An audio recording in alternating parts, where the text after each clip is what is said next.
علشان تتكلم انجليزي المكان اللي هتتعلم فيه لازم يبقى فاهم the 7 learning styles، لأن كل واحد فينا ليه شخصية مختلفة وليه عالم لوحده. في مننا الفيجوال اللي بيحب يشوف ويتخيل كل حاجة علشان يفهم. في مننا الاوديتوري السميعة اللي بالمزيكا واللحن بيجيبها. في مننا اللينجويستيك اللي بيعشق تفاصيل اللغة. وفي مننا السوليتاري اللي بيحب يذاكر لوحده، الدحيح.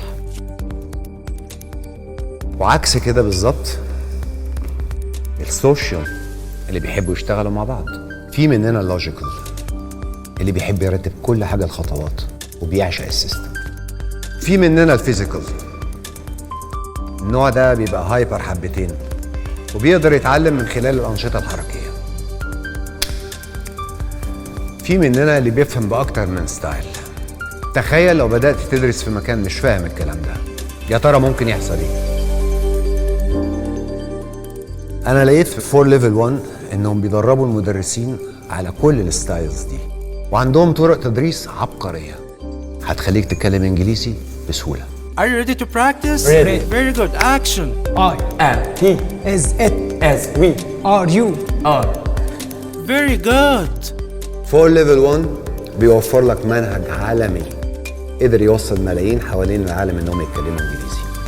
ميزة المنهج ده إنه انتراكتيف وبيغطي تقريبا معظم المواقف اللي بتقابلنا في حياتنا. ده غير إنه منهج مليان تمارين وأنشطة كتير جدا زي السيت كومز، كاريوكي، والجيمز الجماعية والفردية، وكل ده علشان تفضل مستمتع طول الوقت وانت بتدرس. 4 ليفل 1 هيخليك تتكلم انجليزي في 6 شهور. لو بتنسى الانجليزي او بتزهق بسرعه وما بتكملش، عالم 4 ليفل 1 الجديد عامل بروفايل لكل دارس. تقدر جدا بعد محاضراتك تدخل عليه وتفتحه من لابتوب، من موبايل. جواه هتلاقي 4 اتشيفر، وده برنامج بيعتمد على الجيميفيكيشن، هو انك تحل تمارين وتجمع بوينتس على كل اللي انت بتدرسه. بالطريقه دي المعلومه هتثبت اسرع. في كمان السمارت بوك، ومن خلاله تقدر تراجع كل اللي انت درسته.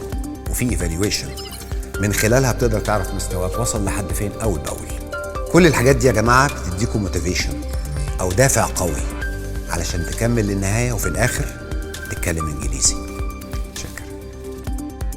على فكره نسيت اقول لكم 4 ليفل 1 بيوفر لكم شهاده معتمده دوليا من فيرسنت، ولو درست وحسيت انك ما استفدتش تقدر جدا تطلب اعاده المستويات مجانا. الناحيه دي تطمن. لو حابب تدرس مع 4 ليفل 1 سواء اونلاين او من خلال الفروع، كلمهم على الارقام الموضحه على الشاشه. تقدر كمان تزور اقرب فرع ليك او انك تحجز مكانك عن طريق الويب سايت. Good luck.